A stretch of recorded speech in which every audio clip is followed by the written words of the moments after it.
Hello everyone, welcome to Tasty Dish by Sedu Palaniyappan. இன்னைக்கு கவுனரிசி வச்சு ஒரு சூப்பரான கவுனரிசி பாயாசம் ரெசிபி தான் பார்க்க போகிறோங்க. இந்த ரெசிபி செய்கிறதுக்கு 200 கிராம் கவுனரிசி எடுத்துருக்குறேங்க. எடுத்துருக்கிற கவுனரிசியை ஒரு தடவை நல்ல தண்ணியில் கழுவிக்கோங்க. கழுவிட்டு ஒரு மஸ்லின் கிளாத்தில் ஒரு 5 நிமிஷம் பரப்பி விடுங்க. அதில் உள்ள ஈரம்லாம் காஞ்சதுக்கப்புறம் பவுட்ரு பண்ணி எடுத்துக்கலாங்க.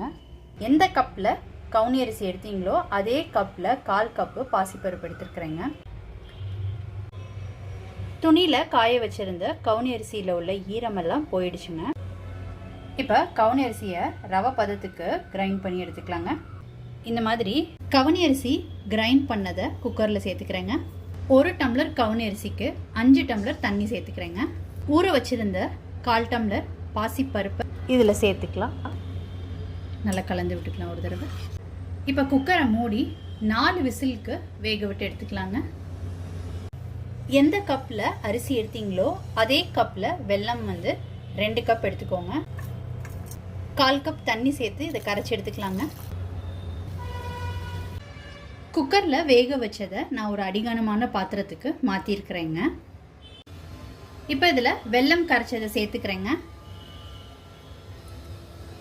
வெல்லம் சேர்த்ததுக்கப்புறம் கன்சிஸ்டன்சியை செக் பண்ணிவிட்டு கொஞ்சம் தண்ணி சேர்த்துக்கோங்க. ஏன்னா கொதிக்க கொதிக்க இது திக்காக ஆரம்பிச்சிருங்க. அதனால் இந்த ஸ்டேஜில் தண்ணி சேர்த்துக்கிட்டா கரெக்டாக இருக்கும்.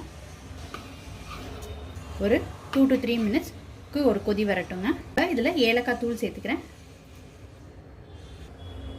நல்லா கலந்து விட்டுக்கலாம்.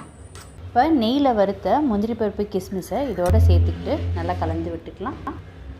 இதில் 1 டம்ளர் தேங்காய் பால் சேர்த்துக்கிறேங்க. தேங்காய் பால் சேர்த்ததுக்கப்புறம் மிக்ஸ் பண்ணி விட்டுக்கோங்க. கோகனட் மில்க்கு பதிலாக நீங்கள் நார்மல் மில்க் கூட சேர்த்துக்கலாங்க. தேங்காய் பால் சேர்த்ததுக்கப்புறம் ரொம்ப நேரம் கொதிக்க விட வேண்டாம். கவுனி அரிசி பாயாசம் ரொம்ப சூப்பராக ரெடி ஆயிடுச்சுங்க.